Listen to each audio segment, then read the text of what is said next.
I love the concept of edutainment, and I have my own children that I would like to be doing a little more constructive work on social media, so I will take that home to them.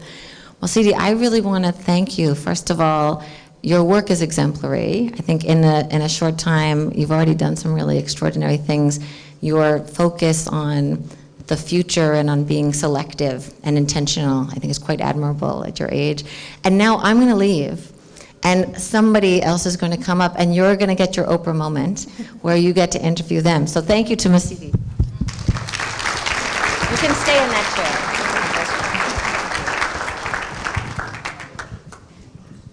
Okay. Do you have a microphone, sir? Thank you. Thank you. Welcome, Omar. Thank you. Hello. Omar, I'm going to play devil's advocate as well. So if you were not the consummate professional in the mining industry, what would you be doing? If I was I was not in mining industry, I would be a pilot. Okay. Not a small plane. A big plane. A jumbo plane, a captain. That was my dream. Amazing. But unfortunately, I don't think I was smart enough to be a pilot, so I ended up being a mining guy. So, Ma, we spoke very briefly during the break around how you value the views of the youth and what a lot of lessons your sons have taught you around shifting your paradigms and influencing decisions in the workplace as a result of that. So there's this concept of companies looking towards setting up millennial boards. So where if you have a board of directors, you have maybe your middle to management or guys that are in the next succession coming in to actually influence the decisions that are normally be made at the top to infiltrate on into the bottom. Do you think there's any feasibility for that to be done in the mining industry? To be honest, we have not thought about it yet. This was the first time for me to hear about kind of millennium boards. But I think it has some value, really value to consider, because I spend a lot of time with youth, with millennials, trying to mentor them, but at the same time, they're mentoring me. Because for me, in order to be able to adjust to every changing environment, you need to get out of your comfort zone. You need to get out of your usual ways of doing things. So I exchange a lot with young people, so I learn from them, they learn from me. That's the way I try to get better. I think companies like us, mining companies or any other companies, need to listen more to the millennials because they have a different way of seeing things. As I mentioned earlier with my boys, when we discuss, sometimes they tell me things, I say, no, that's not the way. That I go away and think, I say, by the way, they may be right. And if you think even further, you realize they're seeing things differently than us. So I think companies will benefit from listening more to the young generation working for them or even outside that are in the environment. And just on that, so Dalberg released a report a couple of weeks ago looking at, like, in about 80 years from now, 50% of the youth globally will come from Africa. So if there was 10 children in this room, 5 of them will be from an African country. So we all have a moral imperative to ensure that they are adequately skilled and can be employed. But we know that in a lot of the host communities, that remains a challenge, having a lot of skills mismatch. What is IAMGOLD doing with regards to contributing towards employing these young people, where possible, or skilling them up, but also knowing that you cannot integrate all of them into your operations? What we do, and I think many companies now came to realization that we need to develop, train our people. You know, most mines are in remote areas where when you arrive, usually the skill level are very low. But you have to train people. Usually, a large part of your workforce will have very low education level. And then they get confronted with the development of technology. For instance, trucks. Today, if you do not know how to write a read, you cannot drive certain trucks. So we're trying to, first of all, educate people. It will be even adult literacy, or promoting youth to go to school, promote pushing or advising families to keep their children at school so they can have opportunity to develop, to go to higher education in order to be able to take the jobs that will have where the need to have higher education or at least certain skills will be so important. If you don't have that, you will be on the side. So as companies, we're training up workforce, providing the skills. We're also promoting literacy education in an environment or communities where we reside. But as you pointed out, 50% of the youth will come from Africa. It's not only mining companies. I think all the stakeholders need to work together in order to provide the education and the right to education. But I also call on the youth to really pay attention, to think what is important, what are the trends. Today they're very smart. They spend a lot of time on internet, but instead of spending a lot of time on Facebook or social media, really spend a little bit of time on what is useful for you, what is going to help you develop better further and get the next high-paying jobs or the next best job. And in the future, so you have a lot of experience in the industry, and as a millennial, it's probably highly unlikely that a lot of us will have, experience spanning beyond 10 years in a specific field. So what would your advice be to young people around staying the course? When I arrived in my last job, and a lot of young people in the organization said, no, we cannot get to where you are. I said, why not? You're smarter than me. You're certainly better educated than me. You have more opportunities. But you need to have grit. You need to believe in yourself. No one should believe in you more than you believe in yourself. You need to believe in your capabilities. And then the sky is the limit. Once you do that, when you believe in yourself, you can seize opportunities. You can plan. You can say, okay, in 5 years' time, I want to be whatever position you want to be. And then you put the means to get there. So the first thing for me is for young people to believe in themselves. It's not about my parents, it's not about anyone's believing in you, it's first yourself. Trust yourself. And then you can plan for your future and stay focused. That's the advice usually I try to share with the young people that come to me. Fantastic. Omar, you've been fantastic. Thank you so much. I'm going to leave now and then allow someone else to grow, for you to grow. Thank you very much. Thank you. Welcome. Thank you. Thank you. Thank you. So we talk about millennials, we talk about youth, and I'm pleased to have one of those talented, extremely talented young people, Joel, who is from Nigeria. I'll let you introduce yourself and what you do. All right. Good afternoon, everyone. My name is Joel Ogunshola. I currently work within the Ondo State government. It's a state in Nigeria, where I head the Office of Innovation and Partnerships. Specifically, we're responsible for the future of work, but focused around enabling micro, small, medium enterprises who are really the ones who create the largest percentage of jobs within the economy, as well as focused on human capital development around ensuring that the young people have the right skill set that these businesses need to scale and survive.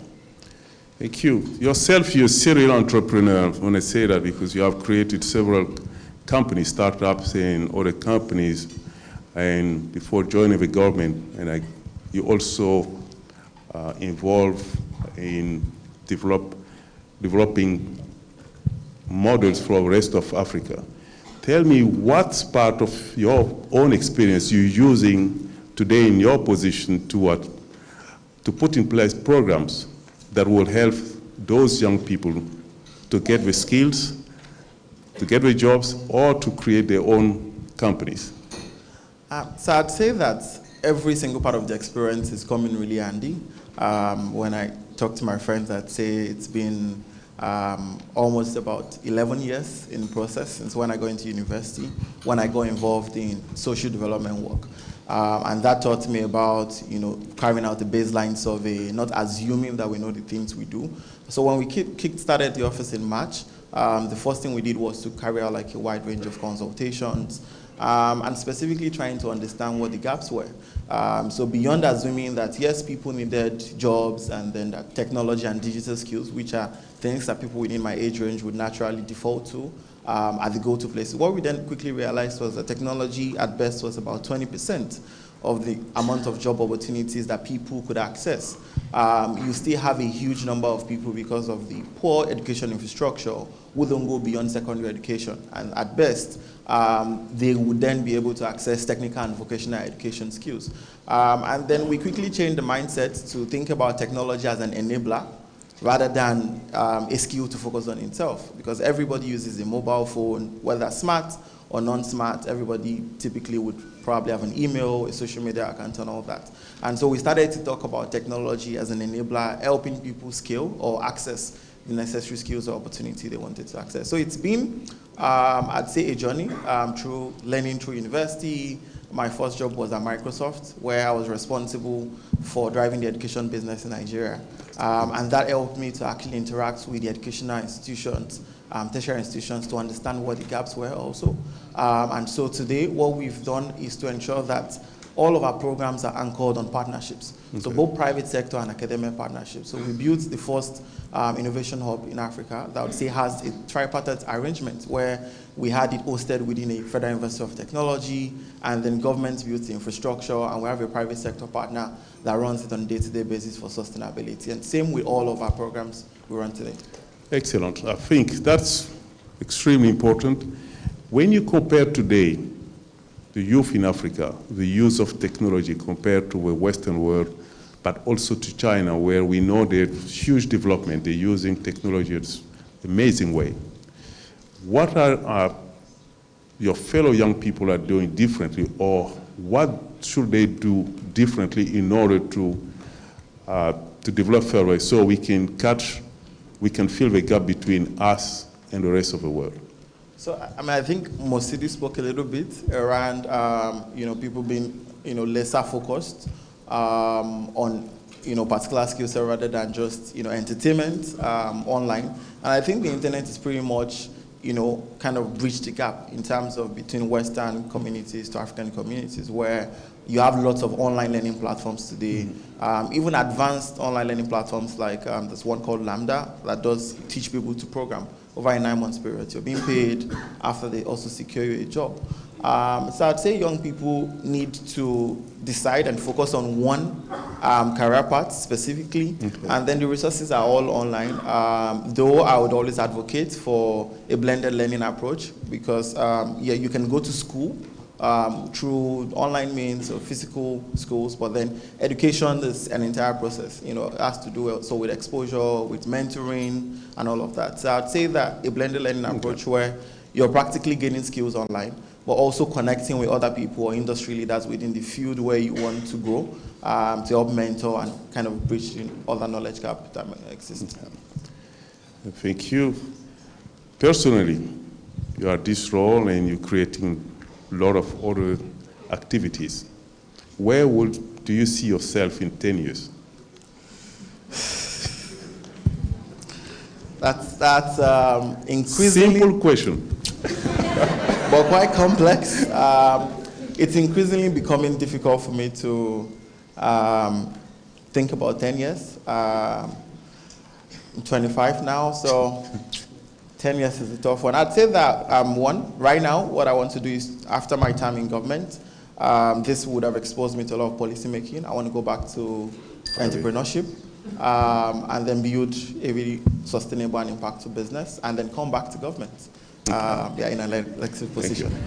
My advice, 10 years, it's very short. It comes fast. Yeah. So think about it and plan and focus. Thank you very much, Joel. Really appreciate it. Thank you.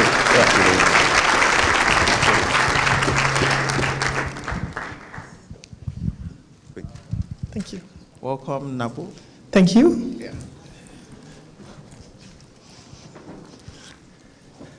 So I'd start by asking a typical question everybody's really got to answer, which is what did you plan doing, and how different is it from what you're currently doing today? Actually, I studied computer science, so that was not really my favorite choice. It was, I liked it, but in those days, our parents thought that to be successful, you had to be either a doctor, an engineer, a lawyer, or something like that. Those people wearing suit in the room. So I completed my computer science degree, then I went for a master in finance, and then I started doing what I really wanted to do. I went to a company, and there was a telecom company starting, so there was the telecom side, the IT, and I got the position of marketing manager. It was a startup at that time, not like now, and I worked in marketing during all my career until I reached managing director of telecom companies. Okay, so over the last couple of years, working within a telecoms organization and then now running your own business, what would you say are the most, and then that would require you having hired people over the last couple of years and in your own personal business. What would you say are the most important, say, top 3 skills that you think young people really need to have when they think about getting into the job? I think there have to be, for me, cross-cultural management, adaptability is key. You have to be able to adapt yourself to every environment you go to. You cannot today say, I am from Ondo State and I'm going to stay in Ondo State, because tomorrow you can be outside of Nigeria. Yes, there are other countries outside Nigeria, I'm just talking. So I'm just saying that you never know where work will take you. So flexibility. And secondly, what we call dependability. You have to do what you have to do, because trust is important. You can be working from home, you can be working from wherever you want, but you have to deliver. I think for me, delivery is the most important thing. As a business owner, if you don't deliver, you lose trust, you lose business, and you don't make money. Okay. And the third, that was right. 2. All right. Thank you. And for me, the third skill would be authenticity. Be yourself. No matter what happens, just be yourself. I think it's very important to be oneself. We're always wearing masks to pretend to be who we're not in order to please the other people in front of us. But to be ourselves is the key to success for me in the future. So recently, we've had like a new round when it comes to skill. So we used to have STEM, which was science, technology, engineering, and management. I'm not that old, I know. It's all right. But now there's a new wave around translating that into STEAM, which is science, technology, engineering, arts, and mathematics. And you're in the arts sector. How much job do you think the arts and creative sector collectively can create in Africa? I believe in art and culture. We have a very rich culture. Because I'm also a writer, by the way, and soon maybe a singer, I don't know. So I believe that the culture we have seen this morning somebody playing the kora. We have a lot of fantastic designer. I'm not doing advertising. I'm wearing a designer. We have designers. We have our local fabrics.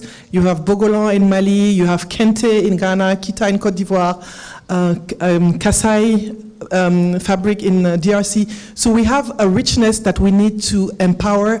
And all this, we need to keep our traditional way of doing things, and we need to empower the youth to give and teach them to give value to what we have.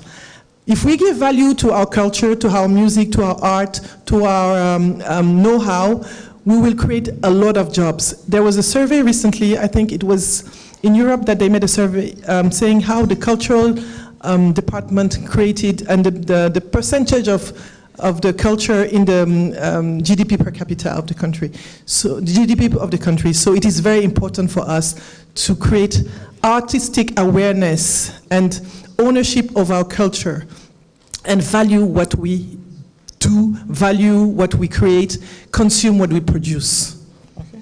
So what would be your advice to younger people who are coming up, who want to be a part of the future of work within the arts and creative industry? I would tell them to first listen to themselves, but also not to forget that before them some people were here with knowledge and skills, and they have to learn from these people. They have to learn how to perpetuate our cultural heritage and turn it into lucrative industry. We can do business out of what we have created and what we own.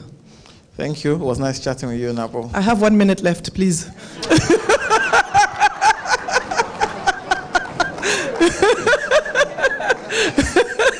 Okay. No, I'm just teasing you. Thank you. Thank you.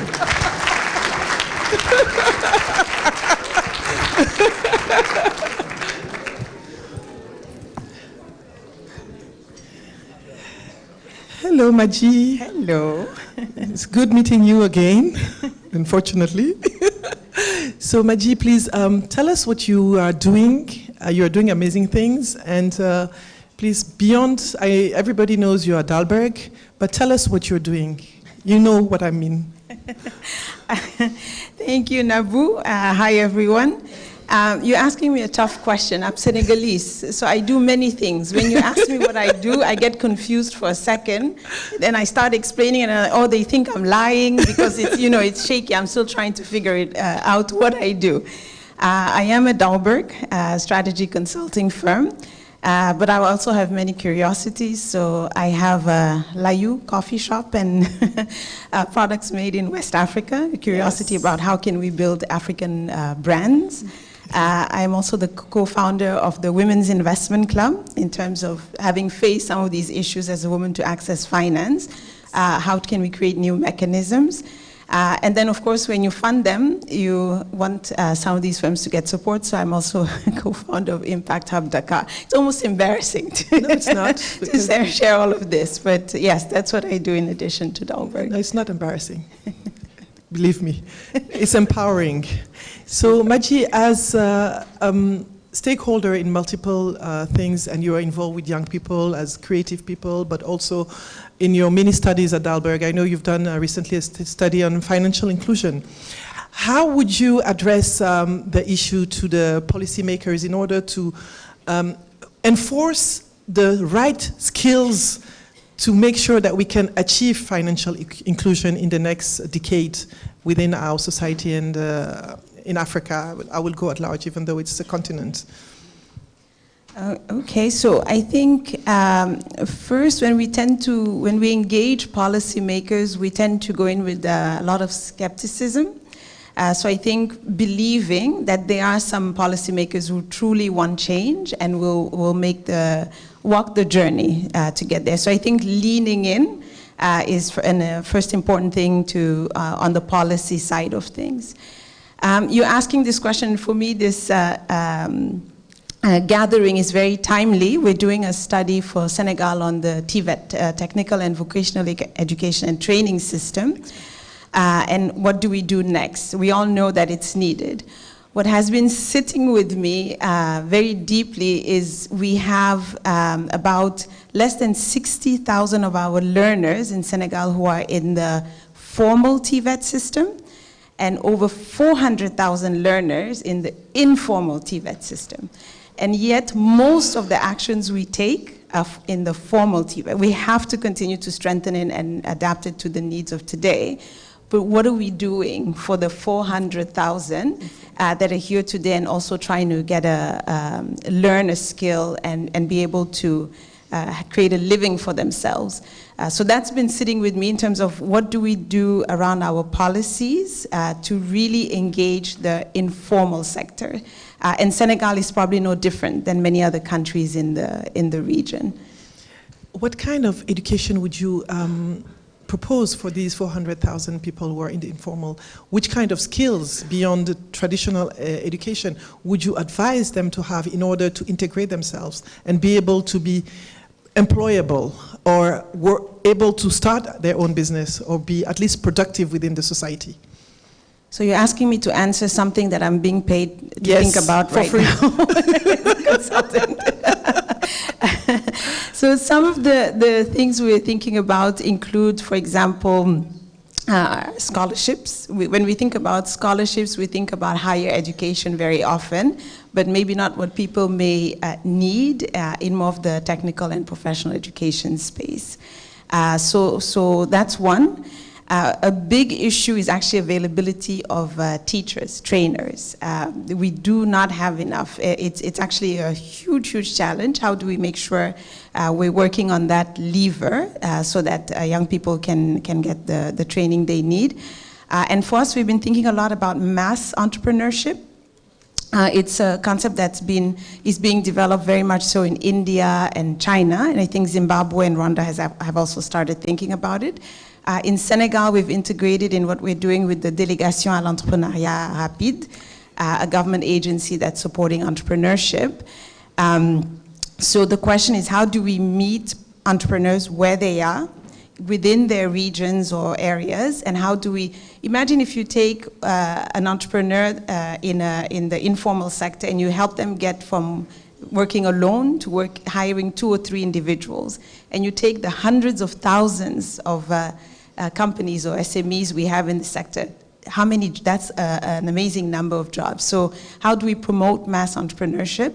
So people, not everybody has to become the next, what is it, the unicorn, we have all sorts of symbolisms for it. But how do we support these entrepreneurs in getting where they need to be and creating jobs? Very interesting. Thank you, Maji. I would also like to ask you, as Dalberg, I've been to Dalberg office and I see you guys work differently from other firms. Everybody is in one big office. You don't know who is the boss, who is not the boss. And I think it's something maybe that we also have to, how do you get to motivate your staff to understand that new setting of working? It is something that you teach them, actually. I want to understand. We want to understand, sorry. That's something I do love about my working area. I think it's first being open to the fact that everybody has something to contribute, and I can learn a lot engaging with, we learn from each other, and it's not about age, it's not about gender, so how do you break those barriers? Consulting also, we say, is a team sport. You cannot solve a problem on your own. You have to bring together all the skills that are needed. So that allows us to really break those barriers, and it's just more fun. Thank you, Maji, except that there's only one man in the office in Abidjan. Thank you so much, We'll Maji. do better. Thank you.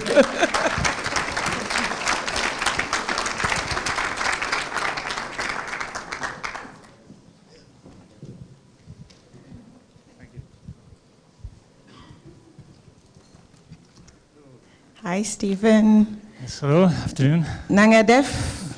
Sorry, that's a The answer is Magnifique. Magnifique. Oh, Okay. wonderful. I have to learn that one.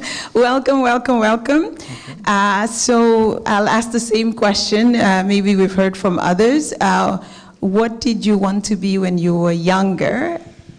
Okay, it depends on how far back you want to go. So if I go back very far, I think I wanted to be a zookeeper, because I loved animals, and my parents took me to the zoo, but my mother told me I had to clean the cages as well, so it put me really off zookeeping. So I went for anthropology instead, which is sort of, far less messy. But then, while I was doing my PhD in anthropology, I started to do some consultancy on various hydropower projects in Southeast Asia. Because as an anthropologist, I'd learned the language and got to know the villages and lived in villages for a long time, so that enabled me to do the social baseline surveys and things, and that's how I got into renewable energy through consulting, and eventually I'm now in Statkraft, which is a Norwegian state utility, but we function like a private company. So I cover social and environmental issues for Statkraft in international projects. Great. A very timely subject in Senegal, renewable energies. So how do you, today, we're in a world where we're almost asked to be ninjas, where you're trying to engage with the communities, you're trying to contribute to youth employment, sometimes it's regulated, sometimes it's your own, you identify your own areas where you want to engage. At the same time, you have to remain profitable, so many things that private enterprises can be asked to do. What is your kind of ninja? How do you deal with all of that? Well, it's quite a complicated issue, if you send, and it works on many levels. So I think when we have consultations with the local communities in a project area, one of the first things they come back to with us on is like, we want more jobs. We maybe will support the project, or we might have some expectations, and a lot of that is about jobs. And it's quite difficult because we can't ignore that expectation because they obviously, you know, if getting a cooperation from local stakeholders, we try to, you know, take into consideration as much as possible their needs and interests. But it's very difficult for us to say we can guarantee, you know, 1,000 jobs on a construction site, because a lot of these jobs go through contractors and it's quite a complicated arrangement. And also whether the skills are actually there in the local population, and whether they can adjust to the job routine. So it's quite difficult to meet these expectations, and so we often start up training programs, but try to make them understand that these are programs which will be useful for you even if you don't get work in the project. So sort of try to sort of see it from a broader perspective, and so to meet those expectations, but in a way that is maybe looking more at the long term. So it's important also to understand the social economic trends in the region, so that you train people in jobs which are kind of useful after the three years of intensive construction activity, because you know that that's going to end and you don't need many people afterwards. But one of the things I've noticed now is that especially if we acquire projects which are already in operation, one of the things the company is pressured is to be more efficient, to save money. And one of the ways we save money is usually by cutting the number of people working in the hydropower plants, because we modernize, we automate, we don't, in some of our plants we don't even have people there. Everything is just computerized, and we have a central office that controls several projects. So in some ways the modernization process is actually providing less jobs for the communities. And this is a real challenge, because this takes away from us one of the things that we could in the old days promise local communities, and now we're trying to be more efficient. So this is one of the big challenges we have. Okay. And so what do you do around, for example, local content, even if there may be less jobs? Maybe there's an opportunity to support more entrepreneurial ventures to serve your company and others within the community. Yeah, as I said, we try to take a broader picture now, because we know that the traditional ways of doing things, of providing jobs or restoring livelihoods, and sort of assuming things are not really changing so quickly, but things are changing very quickly, and I think a lot of the presentations and discussions have highlighted these changes. And so what we're trying to do is have a better understanding what is the trends for the whole region, so we feel that we can come up with interventions that will actually work in the long term. It's sort of, in a sense, a broader benefit sharing arrangement. So it's not just about infrastructure, but giving people the skills and the focus that they need to sort of develop themselves, and sort of to plant seeds in a sense, so that the people can actually develop communities and make benefits for themselves. And this can take many different forms, and it's very much a local, understanding the local context as much as possible, and having a skilled team that really understands the culture and the economic development in the area, so that you can come up with viable solutions. And who do you think is the most critical partner in engaging or building these types of longer-term visions? Yes, I often think and I often think that it's a combination of three critical players, if you like. One is the project, or if it's a private investor, there's still a role to play even in the operational phase, where you're not a key player, but you're still there in the background and maybe supporting some critical interventions. For example, if you introduce a lot of water supply systems, and you know that local government doesn't have the resources to make sure that they're working properly, and maybe that is a role that you play in the long term for the whole operation, because it's so critical. There's definitely a role for government, and understanding how you hand over things in the long term. When you start a program, you have to think, what's it going to be like in 10 years, and how you can hand over, and the capacity building that's involved. And then there's the role for the local stakeholders themselves, to empower them as much as possible to take on roles and responsibilities, and to engage in new economic activities, so that they're more productive in the long term. Thank you. I love talking to consultants, because it's always in threes, right? It's a bit like divine intervention. Thank you very much. Thank you.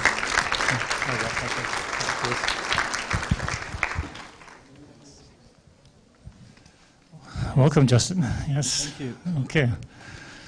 Right. Okay. Is it working? Seems to be, yeah. Okay, great. Good. Yes, welcome. And you have a very interesting story, and I think maybe you could shed some light on that, because I think you started as a journalist, and then you've developed and to change courses a little bit. And now you're CEO of Code for Africa, which is an interesting organization. Please tell me how that came about. Yes, so I'd always dreamed of being a journalist my whole life, an investigative journalist, and I found my passion, found my gap, and did the whole anti-corruption, money kind of laundering, or chasing money laundering at least. And part of that work took me up to Kenya probably about 8 years ago, and working with newsrooms there to help them leapfrog into a more digital future.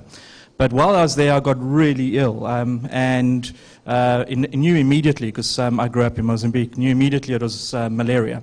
So went to see a doctor, got medicated, but I just got sicker and sicker. Eventually thought I was going to die, and I put myself on a plane, flew home, and went to my normal doctor, and they sat down and they said, okay, put you straight into hospital, but we need to know what medicine they've been giving you. So they phoned the doctor in Nairobi, the officers at least, and said, well, what is the medication you were giving the patient? And they said, well, what patient? And they said, Justin. And they said, well, it's a strange name for a patient. What breed is he? And anyhow, after a bit of back and forth, which I could hear on the speakerphone, it turned out that I'd been to a veterinarian rather than a human doctor, and had been seeing a quack. And I was obviously outraged, phoned my office in Kenya, said, we need to do something about this, and was told, calm down, it's quite common, we have lots of quacks, and this is not an unusual thing. And you're lucky, you got to see a real doctor. So we immediately worked with the newsroom, did an investigative project, and we thought that journalism was going to change things. It did absolutely nothing. But what we did on the side of that was we built a series of simple little SMS tools that people could use while they're sitting in a doctor's office to look up the doctor, find out whether they're registered, they've had any malpractice cases against them, and also even have a little photograph to see that I'm seeing the real Dr. X. And that tool changed things. It led to multiple reports. It led to negative government pushback, saying we're now kind of intruding into their job. But it went viral, millions of users. The newspaper obviously was very quick to figure out a revenue model behind it, so they did premium SMS. And it funded an entire health team at the newspaper for a good 8 years. They're still going. The entire project cost us about $500 initially. It's cost a bit more money over time. But that kind of opened my eyes that we can take, or I could take, that same kind of crusading zeal and apply it to technology and use that to kind of give people actionable information. And from that seed, we've built a whole network across Africa. It's a fantastic story, and I like the personal experience that sort of drives you at the beginning to see the opportunities here. There's nothing like being treated like an animal to change you. Well, I was going to be, I mean, I was going to be a zookeeper, so, you could have been in my zoo kind of thing. But it's interesting because a lot of this is what you're saying is about empowering people and providing them information and providing trustworthy information and how that works. And we're talking a lot about jobs here and job creation and things like this, but it sounds a little bit like maybe you're taking jobs away from people as much as giving them to. We do, and we do that quite deliberately. So we work in government agencies, large media organizations, and watchdog kind of civil society organizations. And a lot of our work is about automating the more menial kind of tasks to make them more efficient financially. And by doing that, more of the money that they have can be spent on the actual job, which is either protecting people or kind of discomforting the comfortable. But in the process of doing that, the automation, the use of machine learning, artificial intelligence, we are seeing a lot of attrition of kind of lower end jobs. And the knack is trying to figure out how to upskill people, but also, like with myself, trying to figure out how companies themselves can help people reinvent themselves. Because the reality is, as we've heard repeatedly today, that we're all going to have multiple careers going forward. There's no more kind of cradle to grave, single career, single role. But the reality is that even though we have multiple careers, it's all within a continuum. And each position or role we do is invariably a stepping stone. Sometimes a trampoline, and you leap kind of quite far away from what you were doing. But for companies to survive, we think that they need to figure out how to create that ecosystem, because there are benefits to constantly having an evolving workforce that's agile. But the disadvantage is that you lose institutional coherence and memory if constantly people are leaving and reinventing themselves. So what we're trying to do at Code for Africa amongst our own staff, we've seen this now over the past 8 years, is that try and create a broader ecosystem of almost kind of supporting companies or entities. Don't try and do everything yourself, so that people can still be within this kind of pool of associated activities, but they know each other, they know the history, they know the dynamics, and crucially, they know the weaknesses. And just you were in on, you touched on a topic that was kind of interesting there about, how does the state react to that? Because in some ways, maybe some people or some players might think you're infringing upon what should be their function in terms of providing them the right information to make a series of decisions about healthcare or education or whatever. So, I mean, many of our government partners react in terror. And that's because traditionally they're large organizations that move a lot slower, and so they're not as good at reinventing themselves. So we tend to work with treasuries, with statistical agencies. These are places where there are already people of quite kind of advanced skill sets, but also, ironically, more threatened because many of their jobs are being automated quickest.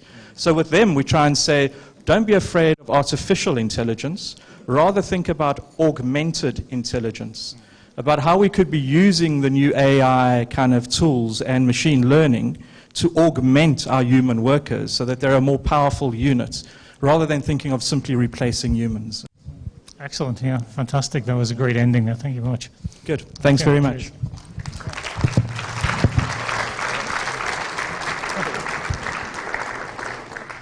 Thank you so much, Devin and Justin. Actually, can I have that? That would be great. Thank you. We're doing a lot of sharing of microphones. Thank you. Oh, what a riches. Thank you. So we just talked about augmented intelligence. Was there anything about that long conversation that you felt augmented your intelligence? I learned a bunch of new words from Osidi. Actually, I'm still writing them down. But raise your hand if you heard an insight that was fresh for you.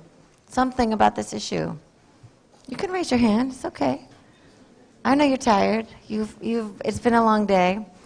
Actually, as we continue, I'm going to invite in some snacks. We're sitting still. We're staying where we are. But there are going to be some snacks passed because this is going to be the last session of a long day before the cocktail and reception. And I'm going to ask Pablo Suarez from Red Cross, Red Crescent to come in and continue this concept of how we use and visualize data for change. Thanks. Thank you, Veronica. Hello, everybody. My name is Pablo. My strange accent comes from Argentina. Most of my work has been in Africa, but I just came back from Singapore, where I learned about a phenomenal intelligence augmentation technology, which is Batik. This is going to be what you will use in the next 4 minutes to express your vision of the future.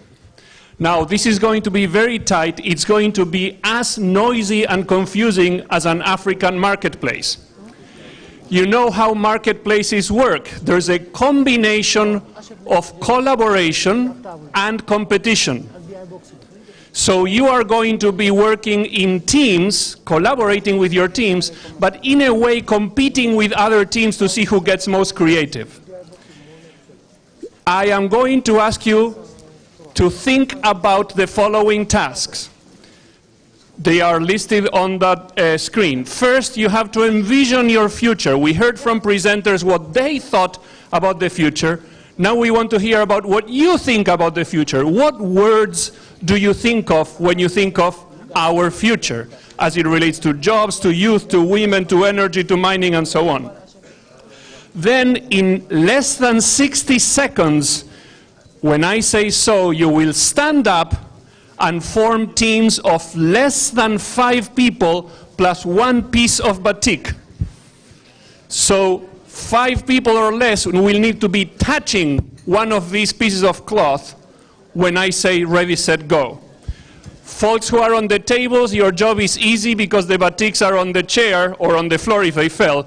People who are not on the table, you will have to run there and try to grab one with another 4 people or less. Try to go for the big one, not for the small one. I will give you a countdown. When I finish the countdown, please bring back the silence. Self-organize, 5 people or less plus 1 batik. Ready, set, go. Stand up if needed.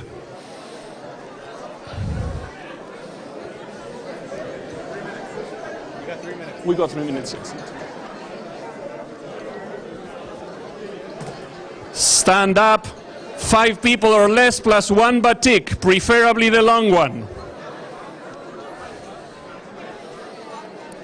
You have 20 seconds. You have 10 seconds. When the end of the countdown, please give me your silence. 5, 4, 3, 2, 1. Stop and silence. Thank you. Shh. So now here's what you're going to do. Shh. Thank you. We're going to make this very efficient. Remember, markets are trying to be an efficient way of exchanging information, right? So in your group of 5 or less, one of you will say something about what you see about the future. Could be something good, something dangerous, something indifferent. For example, you could say, I see software interoperability. I hope you say something more entertaining. And the next person has no choice. She or he has to say, yes, and I see whatever it is that you see, and the next person, and so on. You have less than a minute to express what you see. Ready, set, go.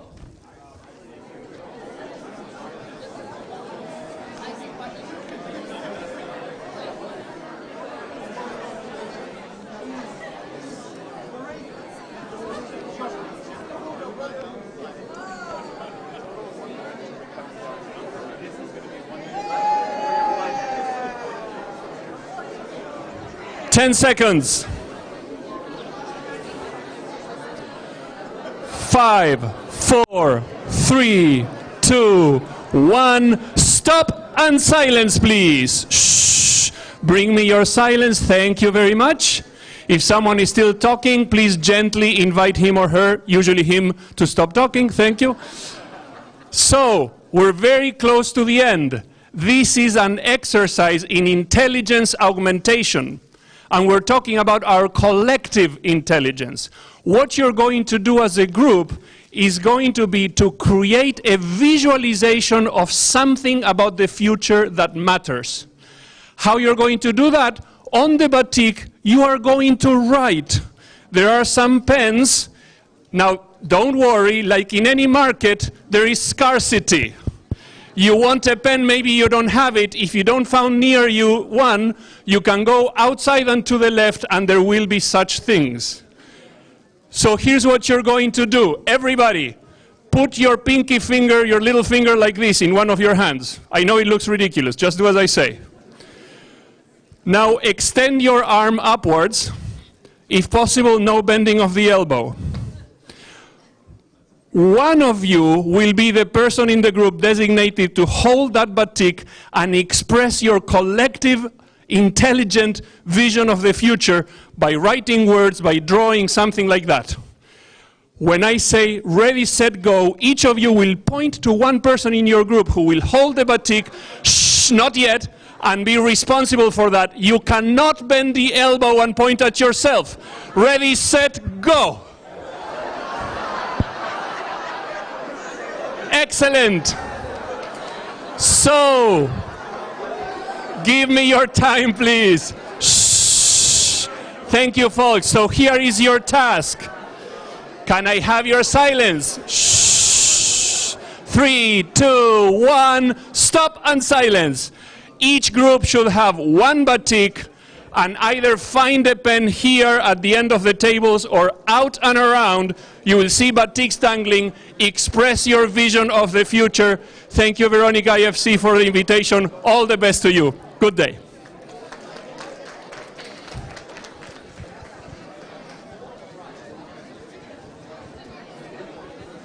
And I don't know Can who's you doing hold it like this? It's gross. I'm gonna eat it.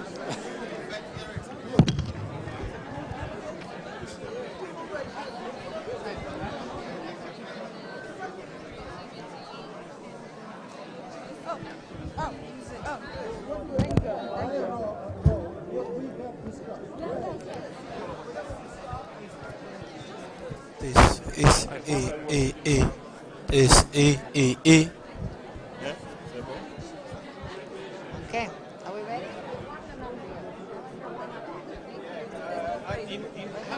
When are we supposed to go on stage? Right now. As soon as you're ready. I know. Bertrand, would you like this?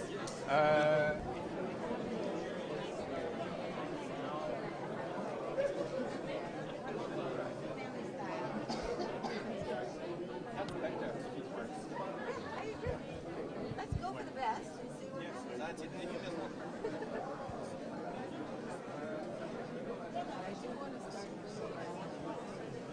Here, will you follow me? The rest of you? I'm coming. Hello. We have one more. Oh, actually, we're missing someone. I'll be right back. Who are we missing? Is that okay set up? Yes. Who are we missing? We're missing someone.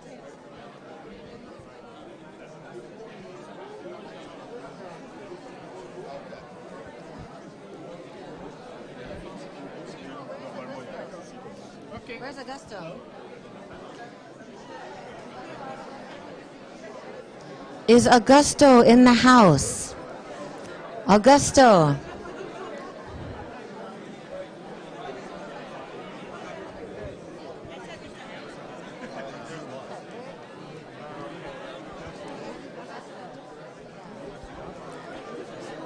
Augusto, please come join us. Yes.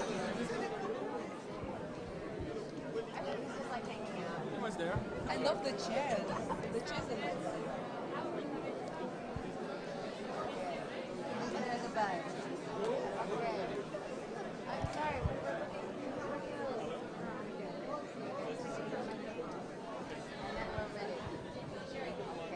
So, we're waiting on. Welcome to our journey in the land of technology. So we're gonna need two handheld. Who is brave enough? Is a handheld okay for you? Oh, that's okay. If you don't mind, thank you for your flexibility. It's on.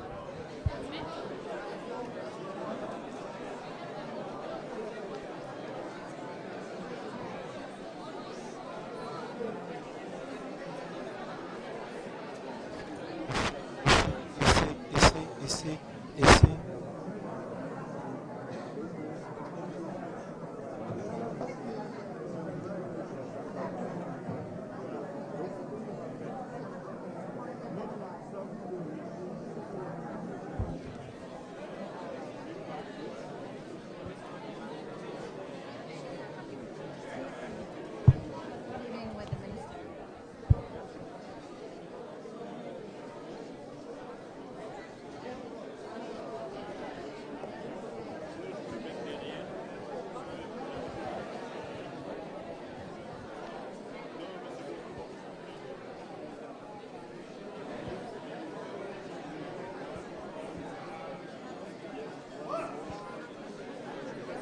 Si, ça marche.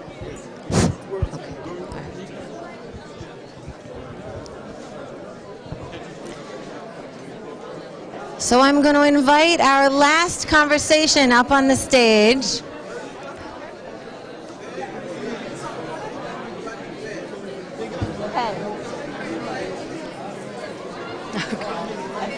I got a bigger issue. Okay. So for our last session of the evening, this is a very artistic group. I can tell you're taking this batik assignment very seriously. I love it.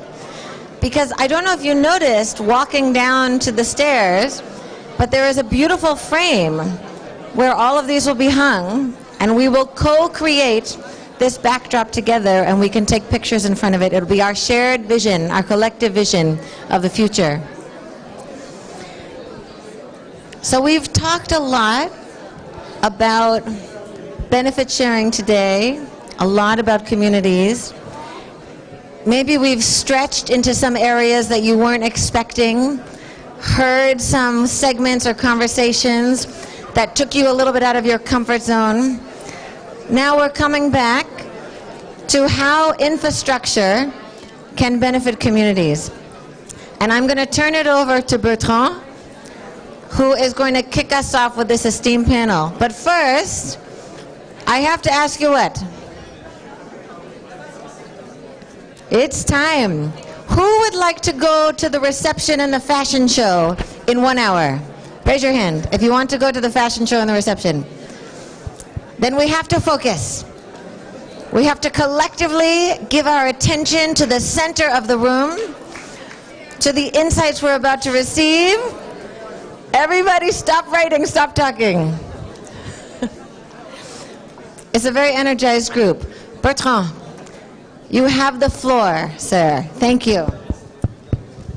Thank you, Veronica. Can you hear me?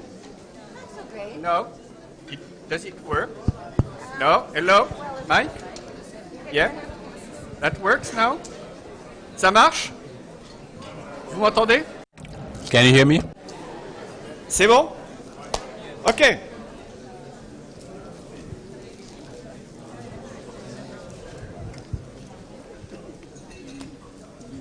Okay, let's start. And by the way, this one will make it in French for a change. So grasp your headset. C'est parti en français. Here we go in French. This is the last session of the day, but let me tell you, it's going to be very live, very dynamic. Although we're standing between you and the fashion show, it's worth it. Please to get back to Dakar. I'm the director responsible for electricity, gas, and mining at the IFC. I had been here between 2011 and 2016. I'm pleased to be back. Furthermore, with some friends to talk about a passionate topic they're particularly qualified to talk about.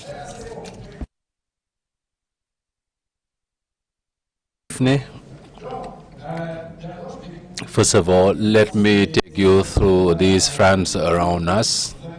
Let us start, obviously, with Seynabou, who for a long time had been at the IFS with us, with the social and environmental activities for Africa, and who recently left us to actually set up his own consulting firm in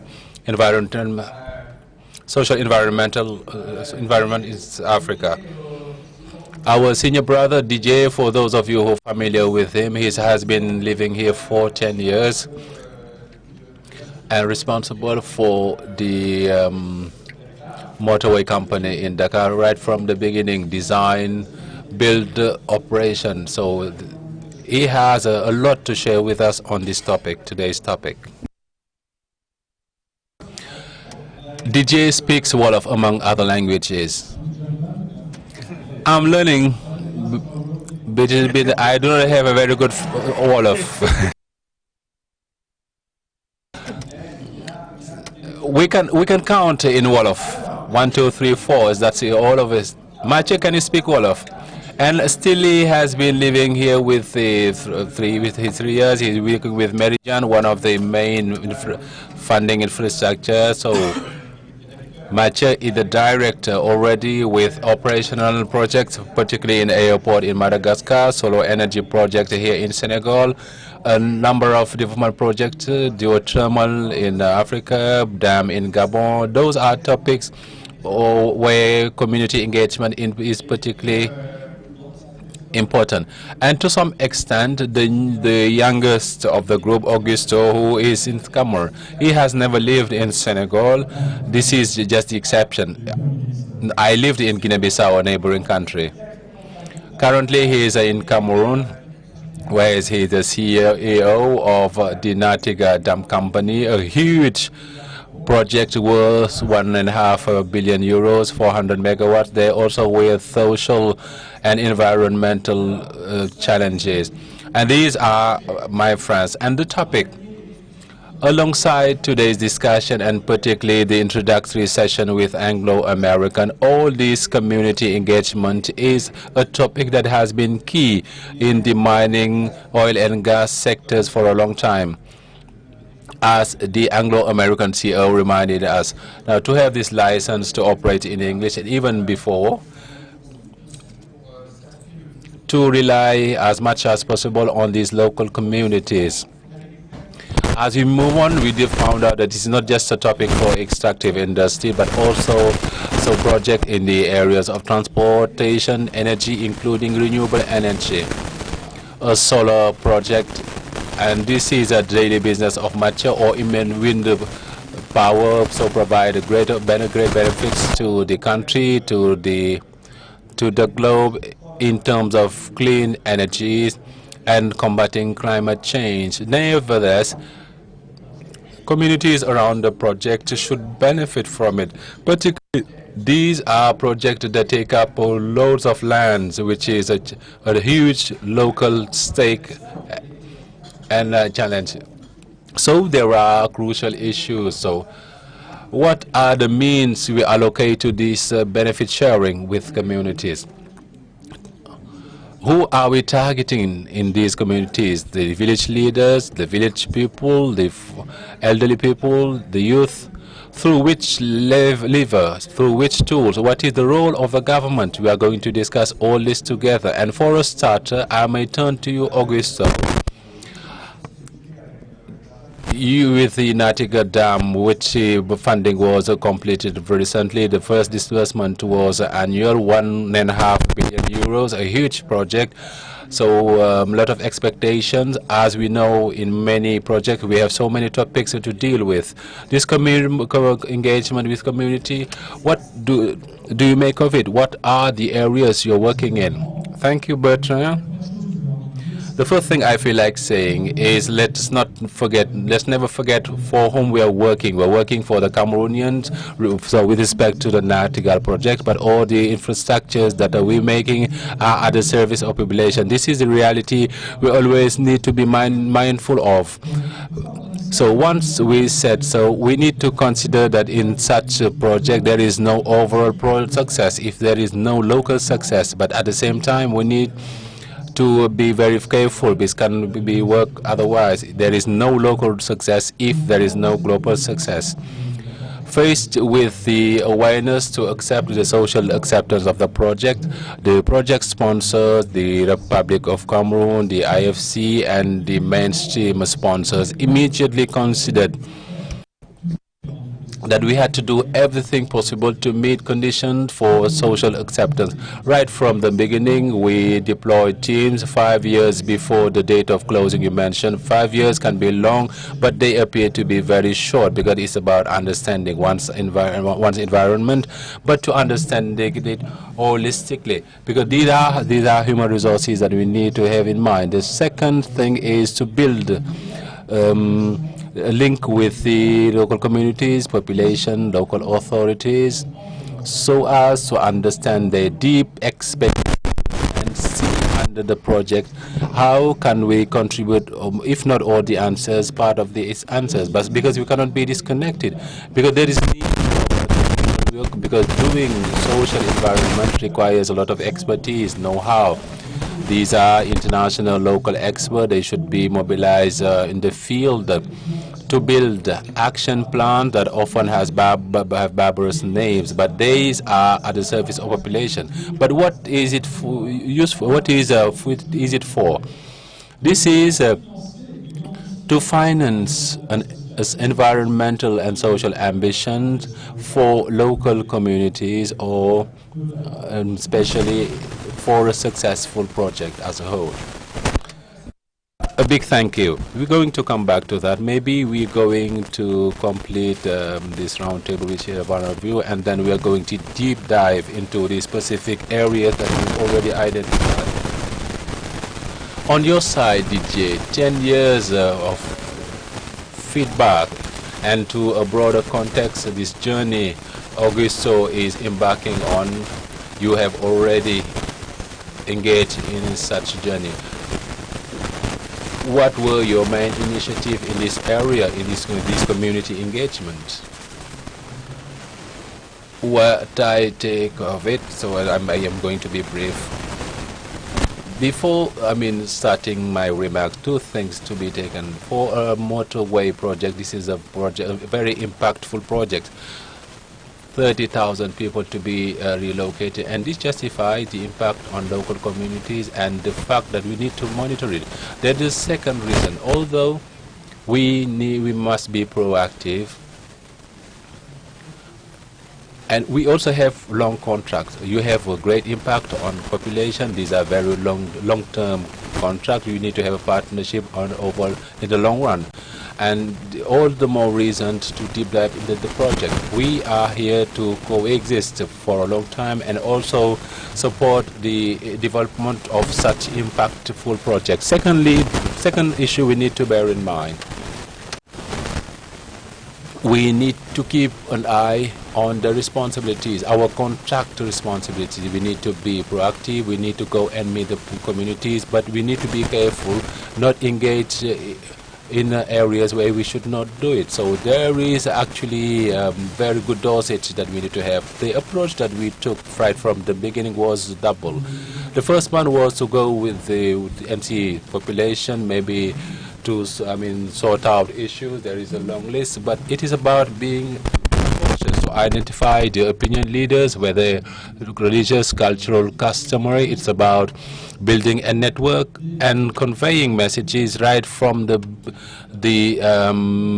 construction phase, because also to move beyond the expectation, because there is a field of communication that is crucial, which actually we did right from the beginning. That is one.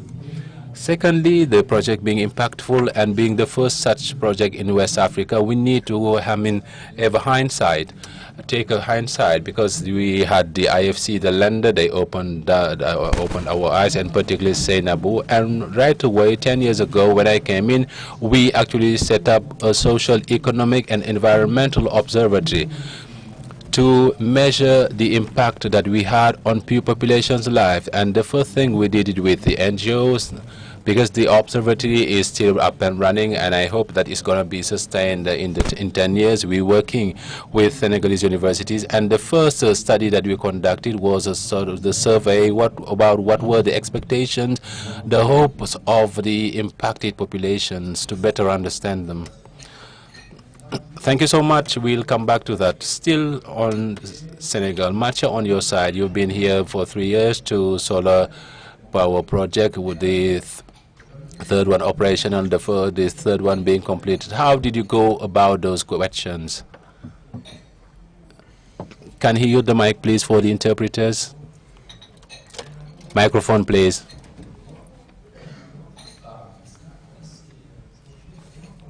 So actually, we use three approaches: consultation, inclusion, and consistency. Consultation, because obviously when we are working on a solar plant in the Tehuan land in the central part of the country, we consult hundreds and hundreds of people. If it is a project that is quite impactful, we take, for instance, 60 hectares of land that had been actually worked on by local population for 10 years or more. So obviously we have a lot of expectations and mass consultations. We initiate a consultation with 500 and 600 people. All this need to be organized.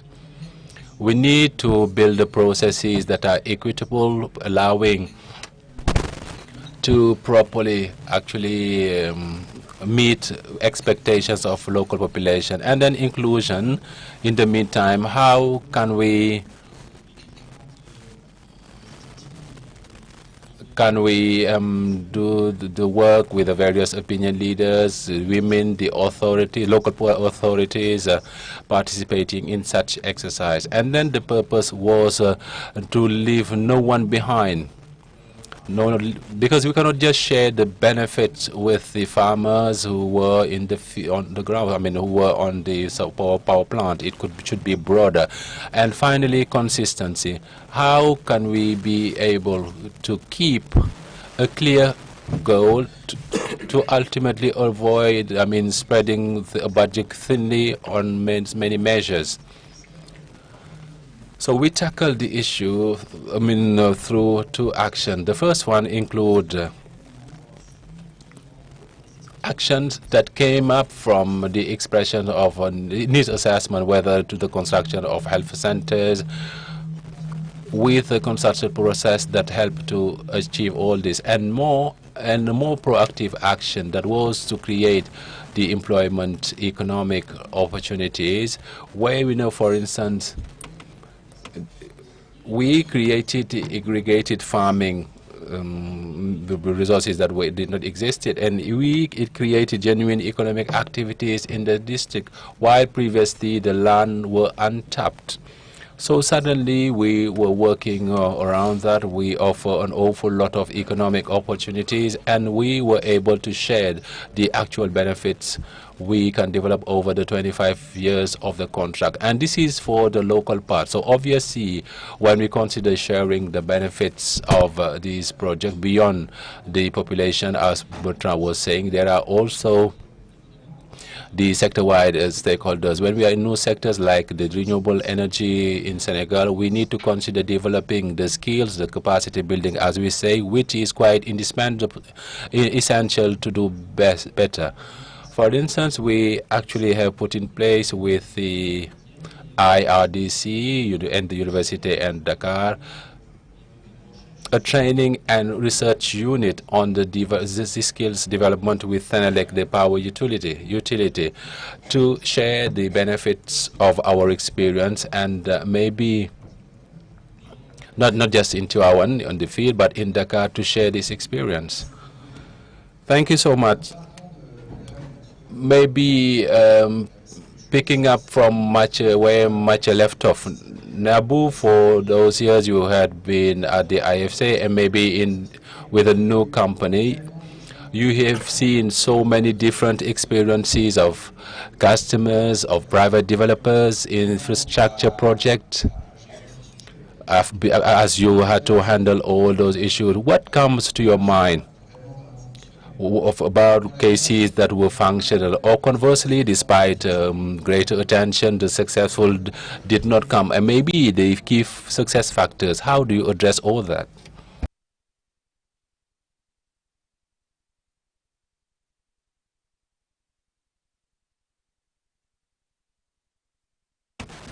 So, first of all, I would like to ask a very brief question to the audience. How many of you had already heard entrepreneurs talk the way these gentlemen on the panel are doing? Are talking about the sustainability. So, industry captain, how many of you are used to hearing such rhetoric? You can see these, we have quite a few. I think it is important to underline what they have in common. All of them are financed by IFC or other similar organizations that have such requirement in their sustainable development policy. I would like one day to get where all, business managers talk that way.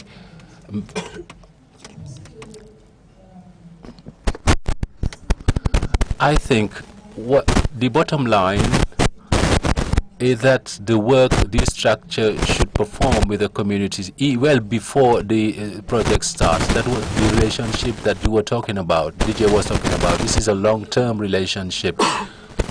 There should be an aspect of this community. We need to pay attention to the community. You need to know what they want. They should see the advent of this company as maybe an opportunity, maybe their only development opportunity, but they are asking for a lot. But if on second thought, what do they want? They just want to improve their living standard. They want to get jobs just for human dignity. They want to get hospitals. They want to get schools. They want better roads. If you generate power, they just want also power. Although they do not have money to pay for the bill, they just want to get power. I think this consultation and this dialogue is not just about consultation, it's a dialogue with the community, and also to have a clarity over an MOU right from the word go. Right from the beginning, you need to be very clear about what the company can do, what the company cannot do, because the company cannot replace the government. It cannot do it. Otherwise, it will go bankrupt.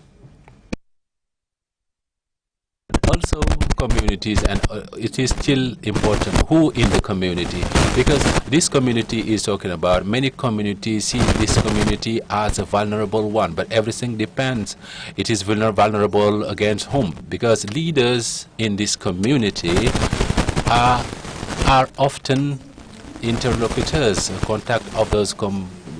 There are many community leaders that do not allow the company to talk directly to the population. They want to be there, and they are the ones to decide what information to sift through or not.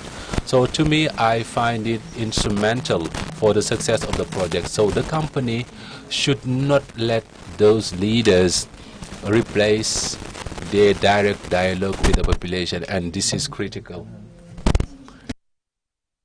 The second important thing is also to prepare this community to the coming development. Otherwise, we may end up developing so multi-million-dollar project, or even multi-million CFR dollar, and we get to a community where most of the people are even not educated, and all of a sudden they should stand there for themselves. Most of the project, we do not have NGOs for the development of the community, NGOs that are helping this community to negotiate the companies.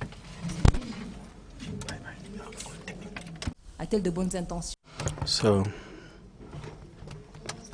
how to get the best out of it? So I think this is a consultation. We need to prepare the communities to the coming development. We need to train them well ahead of time so that they may tap jobs, because if they are not trained for these jobs, so we may bring other people to get jobs.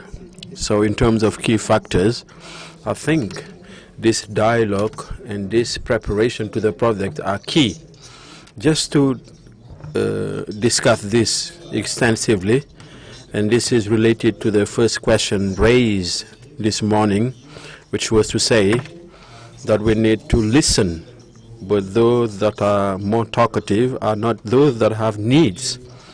So one of the parts of the answer of the CEO was to say that a good relay would be religious organizations. In your experiences on the ground, how were you able to address this issue? Like, how many did you consult? With who? How are we reaching out the good people? All this issue about the engagement, the targeting, as you were saying, there are things that cannot be done by the private company. So concretely, with your experience, how were you able to address this? What was your experience? Who wants to start? Didier? Oui, je crois que malheureusement, en tout cas. I think on my side there is no specific methods. We have open rules. We need to be curious, and we need to talk to each and everyone. I would say on the ground we'll see religious leaders that may not have the same interests. They may not have the same expectation as the sports association. So the youth associations. So we need to discuss with others, with each and everyone. I don't see any list of rating. So unfortunately, we need to occupy the ground. So in your case, I think the best interlocutors for you, who were the best interlocutor for you? Well, we have very good relationship with the Convention of Young People of Pekin, and they are in the suburbs, in the Dhaka suburbs, and they are vulnerable communities. So we have the community of young people from the suburbs. We realized that they were representatives, but it was one of the flagship interlocutors of the project. These people, like other neighborhood associations, they know the field. And then when you go to discuss with these people, you are visible in the communities. And usually we go back to suburbs when we want to talk to them. We also discuss with the pastoralists, and we discuss with them. And when you are visible, people come to see you. And these people, we manage to detect opinion leaders and players that wish to collaborate. And sometimes these are people that want to run their business, and we help them, and then they become suppliers at the end of the day. There is no specific method. You just need to go to the ground. Matthew, on your side, what can you tell us? So we have tried, following the major consultation, to set up a dialogue. We had monthly committees, and we discuss, and the elected representative, and they have some legitimacy, which is critical when they negotiate in the name of populations. We did this work with the support of local people.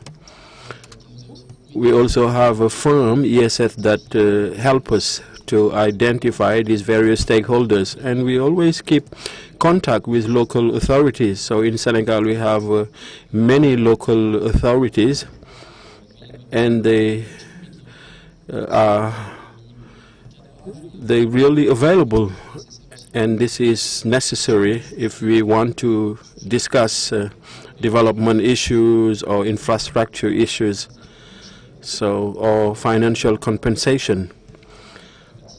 So the participation of local authorities is key, and we have this monthly dialogue, and through this dialogue we developed a development plan for benefit sharing, and this is designed to come up with concrete things. But just to add up to what Senabu was saying, why do we do that? We are funded by IFC or other donors. So we have an investment fund for Africa, and we have 30% from and 60% for private capital, and we have 70%. So these are pension funds, and we have the same expectation on impact. They want to create impact, and they also want to create impact. And this does not just mean meeting standard or performance standards, but it's about sharing part of the fruit of this project. Maybe zooming on the employment aspects, we have a lot of expectation. Some of them are compensatory. We have also people that use sand around the dam in a positive manner. So people from neighboring villages expect to get jobs by the project. So how do you manage all this? So the local employment issue is a major one that each and everyone is trying to address. So I think I made projections on the ground, and I was in touch with the various local and traditional authorities. And this is a big specific, I think. So these people are very present. And you see that local employment is one of the entry points. This is clear. I would like to share now the risk, like no project, no success. But no success, no local success without global success. So one of the dangers with this project is captation. And naturally, we are in a lobby, and opinion leaders for their interest try to take a benefit, try to benefit from this. So I was discussing with some elected representatives who were telling me Martigal has a national dimension and it cannot disappear. So you need to be vigilant with regard to the major issues on local and national balance. But when you get to the local environment, you see a lot of things. And this becomes something difficult, but we need time. So you should not, when you get into this, you need to draw attention of your interlocutor on any imbalance will be a problem to each and everyone. Therefore, for the local environment, there is an issue of imbalance on the side, on the part of our interlocutor. So this is quite interesting. So these questions basically should be technically assured. For construction companies, we, as an architect, I cannot replace the various building companies. So my role is to sensitize them on the fact of being transparent. So we should be in a position where we should actually report on the employment issue. So today at Martigal, we should try. We have about 1,500 workers on the site. We need to make sure we recruit local people, and I think this is quite feasible. But I think we are on big balances, so to speak. Seynabou? I would like to echo what my colleague was saying. First of all, Mathieu was talking about the village heads that have been elected, and they have some legitimacy. It's true, because they have been elected, but the governance of this structure is not often equitable. Because these people are elected, it's not that they elected that they represent the interests of the people. It's just like the government. It's not that we have elected a government that we have the best impact. So, but I think we need to be careful with that. And once again, let me repeat, we need to make sure that they do not become the only interlocutors of the company. The community, at the broader sense, should be aware of what you're doing. Even if what you're doing with this elected representative are important, so you need to disseminate the message. You need to specify the number, the figure that are put within the communities. Second point on sensitization, like sensitizing subcontractors. I think we need to go beyond sensitizing them. We need to use other levers. We should try as best as we can to make sure that they employ local workers. Because one of the problems that we often face with subcontractors or Chinese or others or Indians, sometimes they come and they bring all their stuff with them. We had a project in Côte d'Ivoire where the subcontractor wanted to import more than 1,800 people. How can we import over 1,000 people to do things that anybody could do here? So we should not tolerate this, because we need to promote local jobs, even on the side of the government. Which role can the government play? And say, no, if you're going to employ people, it's something you cannot find on the ground. So I think if a subcontractor tells you, in my offer, we're going to import 900 people, you have the power to say no. No. I want you to employ as many local people as possible. So this goes beyond sensitization. I think you need to be more committed to have dialogue. On these local jobs, how do we select people? Sometimes we go through a middleman. Sometimes you may even recruit the head of village. I just want to say that it's important. I would like to reassure Nachtigall. So from the design of the project, we have signed a number of contracts, and we have a component, an environmental components. So we are not simply on sensitizations. We also have contract levers. Because in the spirit of communities, interlocutors, sometimes there is some confusion.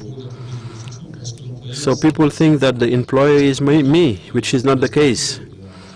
We need to respect the contractual pyramid, but this is important. I wish to come back to another aspect. We need to prepare the populations that are concerned with the project. We need to help them.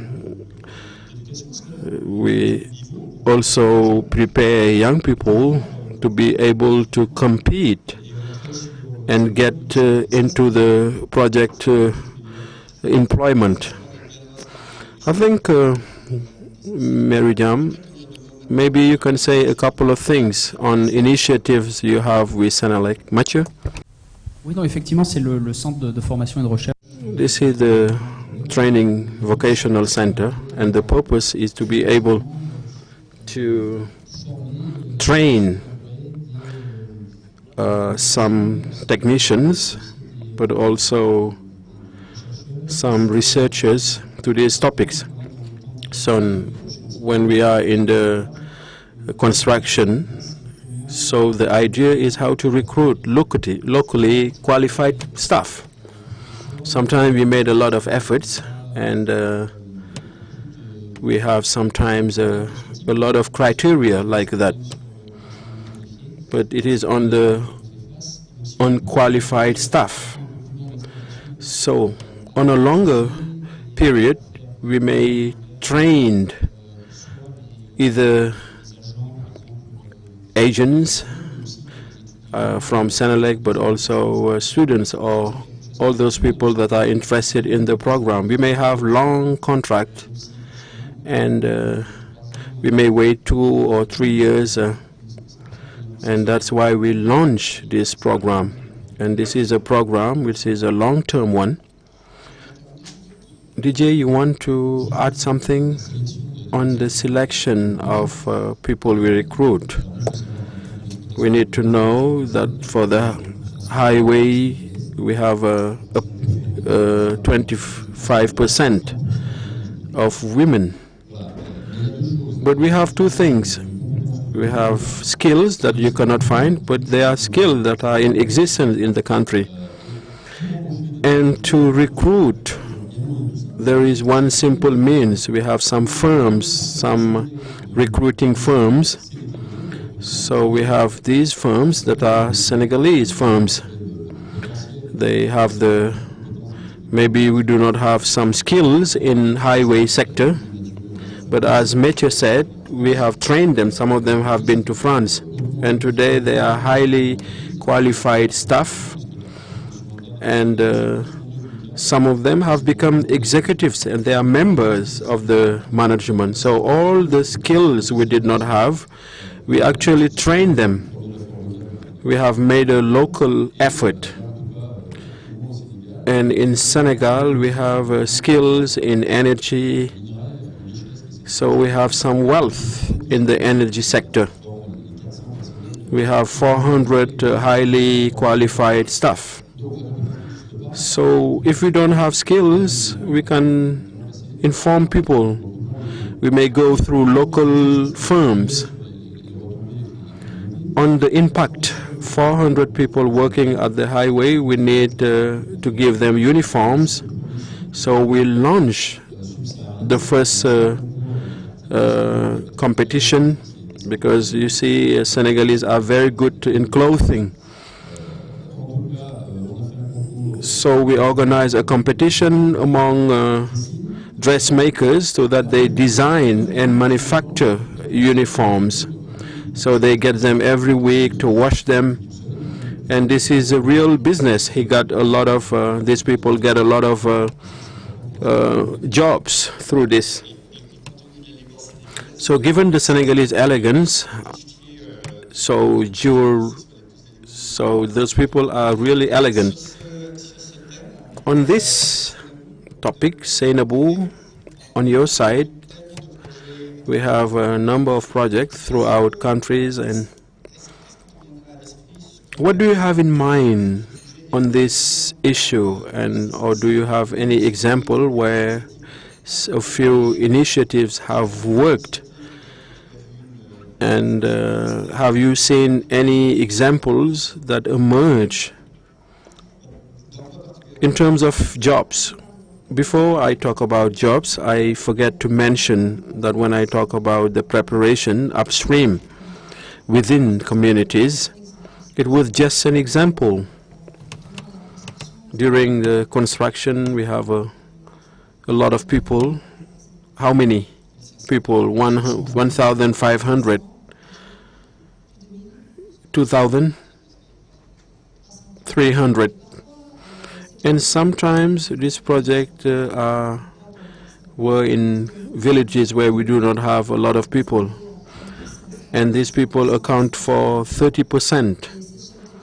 This head of village has not planned all these new people coming in the communities. So I think this is something I would like to talk about on the preparation of this community. Now, in terms of jobs, we have a lot of practices. Sometimes they are imposed by the community. For example, they say we want to control when there is a job, you give us the requests, and we're going to see within the community to see if there is qualified staff. And we're going to propose some people. So this is sometimes you don't have the choice sometimes, because the community is asking for that, you see. You may say, yes, we may use recruitment firms. If you have those firms, our young people may not have any opportunity. There are some companies that accept these local staff. Now, the problem we have with elected representative is that who is going to benefit from this? And this is an issue with governance. So things that have worked, like training these communities to be recruitment firms, and sometimes we need to put them in joint venture with a firm, and they work together. Where we do not have success, that's when they have the monopoly. They have the opportunity to decide who within the community will access jobs. And the definition of the community is even worse of all. Is it at the broadest sense, like community at the broadest sense of the word? Let me give you a silly example. Members, like elected representatives, have proposed some candidates, someone from the community and others outside the community. 1 year later, they came back and say that they wanted some people to be sacked. So the company says, why? They're doing a wonderful job. We are very pleased. You have brought them, but we are very satisfied. We cannot just sack them without any reason. And they say, no, they are not from the community, indeed. And then the company says, yes, but you have brought them. Why do you want us to sack them without any reason? They say the problem is that we did not know that this job is paying well. That's why most people from the community did not compete. And they say, now that we know that you're paying well, please sack those people, and then we're going to replace them with members of the community. So these are things that we're facing in terms of jobs. Let me talk about a last example. We had a project for elected representative, and they were asking for some favors from the company, and the company did not agree because this is not part of the MOU. What did they do? They actually cursed the company, and as a result, workers were afraid. It's not that they did not want to work, but they were afraid. This is just to give you an example. You would be surprised how many times we have to deal with mythic things within the project. I have many other examples. Maybe after the session I can share with you. Maybe we are moving toward the end of this session, and this is now time to open up to the audience if we have available microphones. Veronica. I would like to take this opportunity to commend Verona, the major convener of this event.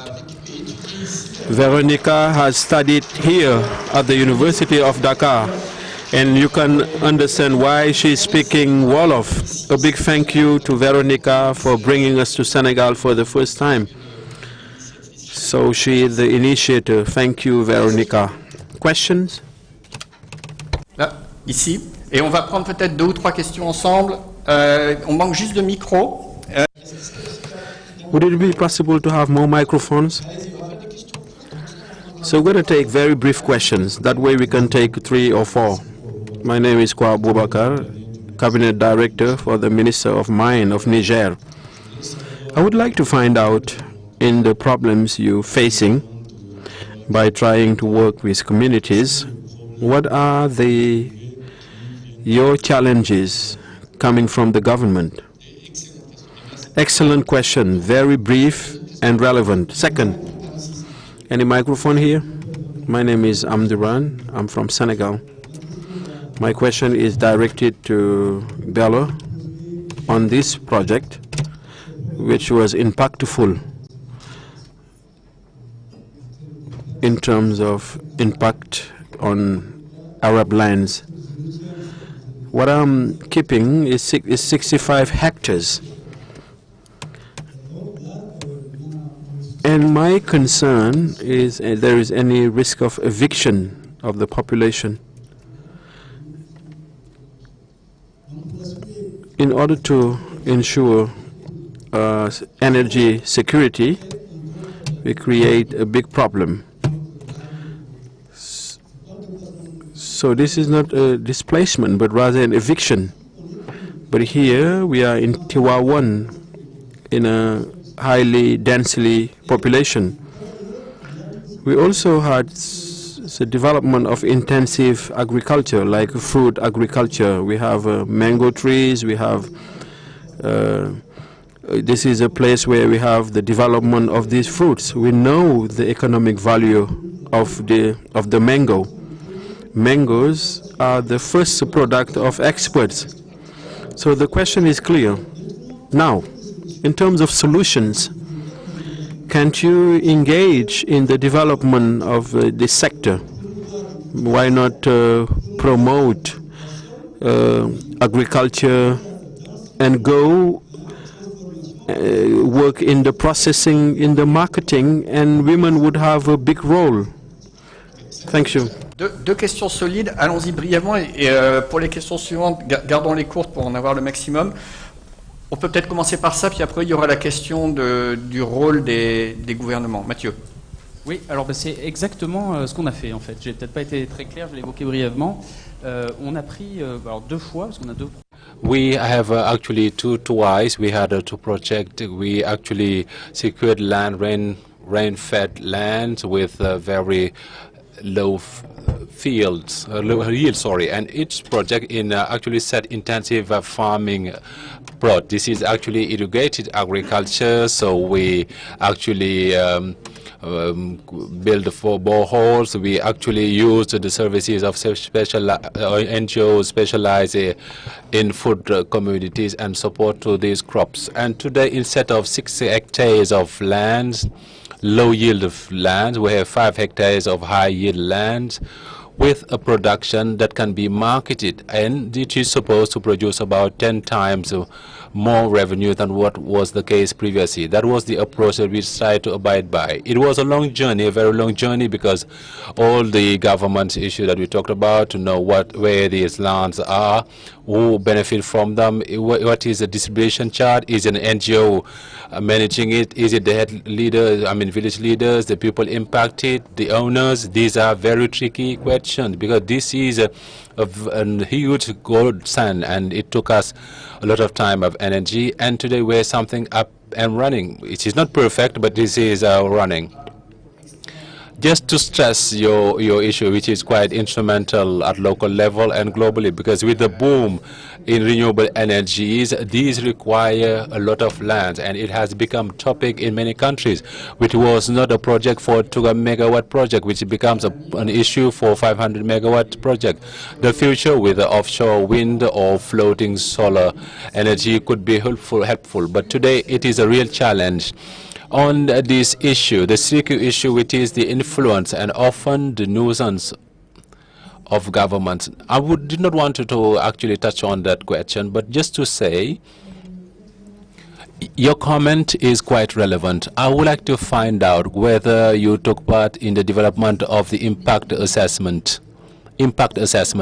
Because to me, I think the people like you should be part of it when we have consultations regarding the impact assessment to help communities to think about these needs. So greater involvement would be helpful. Right from the beginning, it's always things are being decided right from the beginning. On the government interaction and the influence which is sometimes less positive. I will let Steve jump on it. I was saying maybe not me.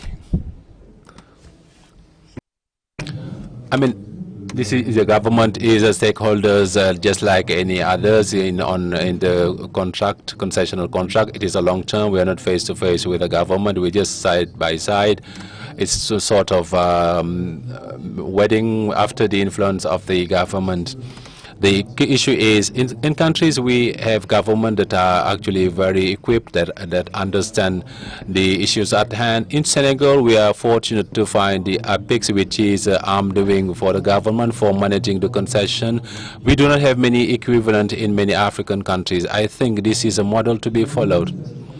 Increasingly, we have some of us, similar bodies. We need to have an armed wing of the government, because the diagnosis that was made to say that it was necessary to have someone trained, someone that has the resources, that should be closer to the subcontractor and for managing this contract. And that's why we are talking about the communities. Everything is being done while informing the government so as to collaborate on similar projects. Once again, I think all of us are managing long-term contracts. We are here together. It's more about a union, a partnership that should that is going to be disruptive, and that's why we do things together. Let me jump in. We're trying to dispel attention on one hand between the many topics. Many topics we are working with the community when it touch on training, education. It should be consistent with the national policy, what the government is doing. At the same time, in many countries we are operating in, we know that the capacity of mainland government to deal with local topics is quite limited. So there is a tension to be addressed. And that's why I turn to Veronica and her team at the IFS. We work on two fronts, by working with government, with the private companies, local communities. That's something that has been extensively done by the team in Guinea on this topic, a critical issue. Let me jump in quickly. I think the government could be more present, and this is the more diplomatic way to put it. Just because often we let the communities on their own with their companies, and it's not all the companies that are well intended. That is one. Secondly, the company cannot take over the government. When there is an understanding or an agreement on the community development, the government should be present. The community should know what the responsibility of the government will be, what is the responsibility of the customer. They need to be there and not give up on their responsibility to say that the private sector is here. They need to do whatever they need to deal directly with the communities. For us, we need to love ourselves, because ultimately these communities belong to are in our country. We need actually to leverage the presence of the private sector, and this should be an opportunity to develop such a community together. We may take a last series of brief questions. Go ahead. Good morning, good afternoon, sorry. Nyanya Jane from Women in Mining, Senegal. I have a contribution to make about an experience sharing, because after listening much talk, I have 3 questions that come to my mind. And who is legitimate to represent the community? What are the legitimacy criteria put forward by the community to be represented? And are you sure that representatives that you identified actually have the priorities of the community at heart? And the 3 questions bring me to share with you the experience that I got from the mining companies who are working in Kédougou. Because if I take the example of Sabadola Gold or Rand Gold, who have actually about 100 million on average in terms of social investments, instead of going directly consult with communities, they go through local communities that organize budget-oriented guidance meeting. And during such meetings, and the village around the communes are represented by advisors, and prior to the meeting they consult with the grassroots to come up with the priorities of each village, because what is valid for the village of Sabadola may not necessarily be the case for the village of Medina Basse. I think Medina Basse belong to the Sabadola Gold community, and often these modus operandi are quite successful for mining company. And I think this is the best entry point to actually mitigate the claims that may come from communities. My name is Ali Lo. I'm the mayor of the commune of Tebanjai that hosts the wind project, one of the larger projects in renewable energy. Mine is rather a contribution to the question that you asked earlier: who should we talk to? Everything depends on the nature of and type of project. First of all, I would like to commend the new spirit, which wants us to accommodate local concern beforehand. Also accommodate the benefit of bringing on board all stakeholders, which was the case 20, 30 years ago. Partners would directly to the government that would grant exemption, that would conduct no environmental assessment. And at the end of the day, they actually cause issues between partners and the government, the partners. Today, everything has changed. impact assessment are compulsory. Development partners themselves require to have measures supporting social plan. Let me take the example of the wind farm project. At the beginning, it was called Cereal. The single entry point was the commune, the municipality, because we need anchoring to have at least 42 hectares that the council could get from population without any compensation because it didn't have the money. We actually drove the project for 4 years. By the time the project finds the resources to expand its acceptance field, and today the project is being opened by the local population, given the social impact regarding infrastructure, regarding employment. A local community council has been said. It is said 70% will be actually taken care of by the local community, and 30% will be for foreign executive. It is a good recipe. I think local community can be a good entry point. Let us do everything to ensure that all stakeholders identify themselves in this project.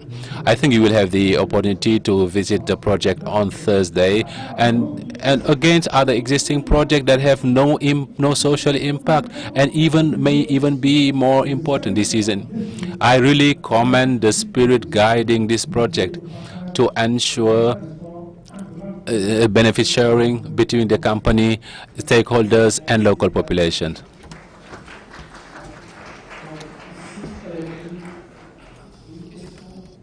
We had a question from that side. Thank you so much. My name is Madam Job Fatukine. I'm the coordinator of the International Federation of Women Leaders for Peace and Development. So you may understand that our concern is development, knowing that there is no development without peace. So our concern is youth employment. We are heading towards the world of future with the development of the technology of industry that will take over human jobs. So with such development of the industrial development that impedes youth employment, how can we ensure for young Africans, because these young Africans do not take part in manufacturing robots? One last question before sorry, try and be brief. Sorry, the mic is not on. Would you please?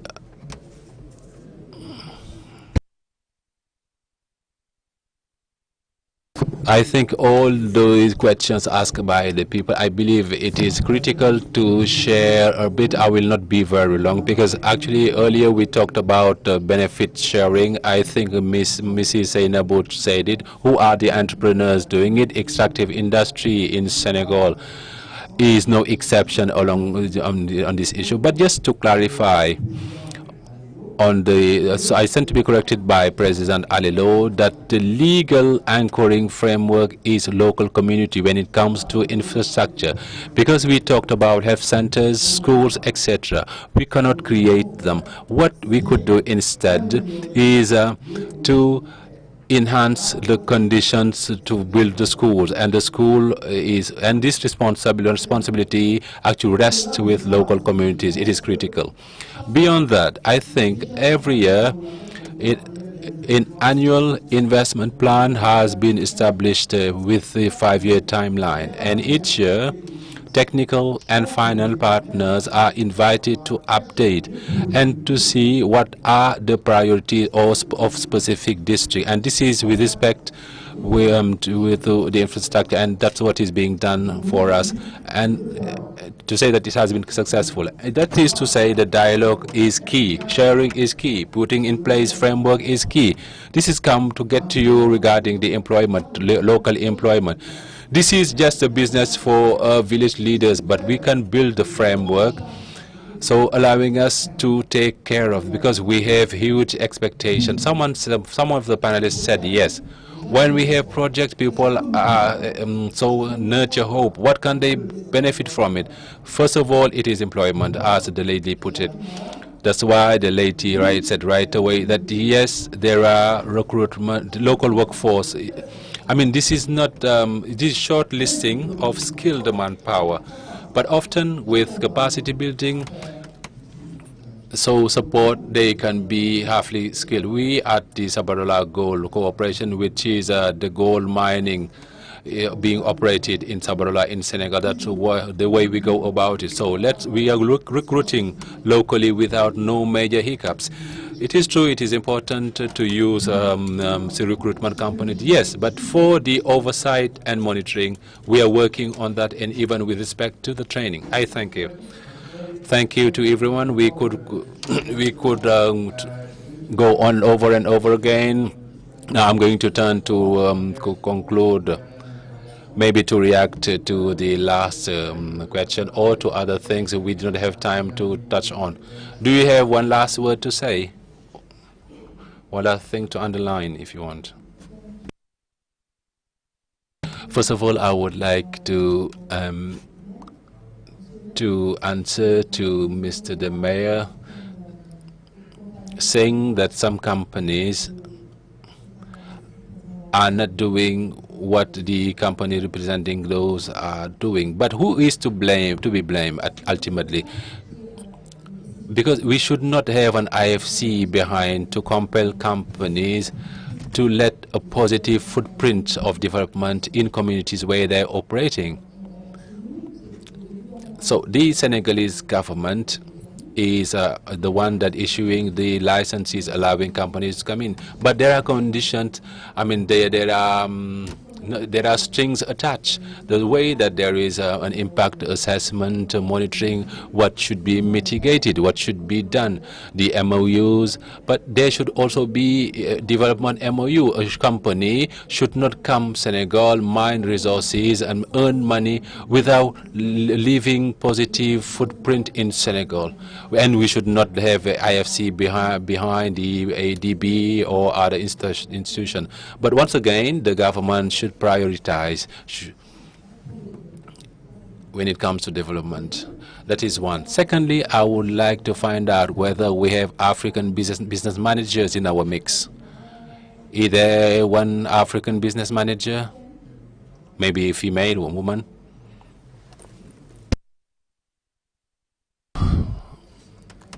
Any other? I would like to hear you say, I would like to see you here on this panel to say what these people are saying. Because often we do not hear African business manager, whether male or female. We do not hear you often talk about these topics. No, I say Africans, whether male or female, men or women, we do not hear you enough talk about the environmental and social sustainability topic. I would like to hear more the Africans say, not here maybe, but I would like to see you on this platform. I would like to see you on TV talking about the topic. I would like to see you be more vocal on the topic. I am happy to see that it generates reactions anyway. Time is not on our side. Just be brief, please. I'm told that the bus will leave without us. First of all, I would like to thank the panelists. Let me introduce myself. I'm in the construction sector as Mr. DJ. I'm a consultant in architecture. So training of trainers, and I was graduated from Germany. I'm a trainer in civil engineering. I'm graduated from the Senegalese government through the system, but I'm also CEO of the School of Construction Profession. I train women and youth in various construction profession. It is a way of reforming the mainstream training, because as you know, many youth here in Senegal have skills but skills that are not acknowledged. So I told to myself that I'm going to value the experience of these youth and women working in the construction project, because since 2000 I've been in the construction sector. I have trained business managers, so workforce that is skilled in various sectors of construction. Thank you so much. And having a woman heading a structure on construction project, maybe we can witness it in France. This is an example. Now it is time to wrap up. One last word from the panel very quickly. What seems to be critical to be shared in these concluding remarks is that today we do not have a project as we would do 10 or 20 years ago. Sustainable development projects are so increasingly present. So in the training curriculum, there is this dimension for youth that are graduated from school, and it's quite fortunate. And today, I'm particularly pleased to see these youngsters joining us in the company that I'm running, and all of them having intellectual capital in sustainable development. And I would be the last champion of sustainable development. That is the good news. And what I also know, that it is a great technicity, but there is a great feeling to build a future does not like to the past that we witness, and which incorporate what we have as best. And I think what you are organizing is quite nurturing in terms of experience sharing. A big thank you to the IFC for organizing this event. Just one word to say that what remains critical to be developed is the G, the E, and the S. And these are well documented, well monitored thanks to the roles of the opinion leaders of the IFC. Maybe the G, the giant, is empirical. It generates a lot of reaction, who represent who is entitled to what, who is doing what for whom. Certainly, this is a new avenue for reflection in the coming years. Means the sustainable advocacy for a greater engagement of all local structures. The individual business manager is going to be successful. I'm trying to imagine this funnel in a few years' time, and obviously with Zainabu, who will talk to the one that will take us over, and as Zainabu wishes, she or he will be African. Fine, Zainabu, we let you give the last word. I think I have said everything that I had to, but particularly I would like to urge you to be engaged in the sustainability issue, because each and everyone can provide their bit. I may go out of the track. We are here in Senegal. You have seen the situation with the waste, and it is a headache to me. And I hope that all of you in your lifetime, in the work that you're doing, you can do what you can see what you can do to actually reduce waste in Senegal and particularly in Africa. And I think it is an issue, particularly in West Africa. I have the feeling that in East Africa, they have understood. So we need to learn from them. But that is really my concern. If I have a message to pass on, it is your involvement in sustainability, your way. But everyone can do their bit. Thank you. Un grand merci à... A big thank you to our panelists, a big thank you to all of you for this passionate discussion up to 6 p.m. beyond. I think, Veronica Nam, it is time to head to the Radisson. Yes, it is time to.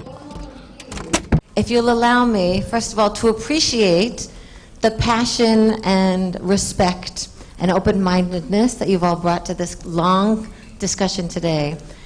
I have to also mention, very importantly, that someone has lost their car keys.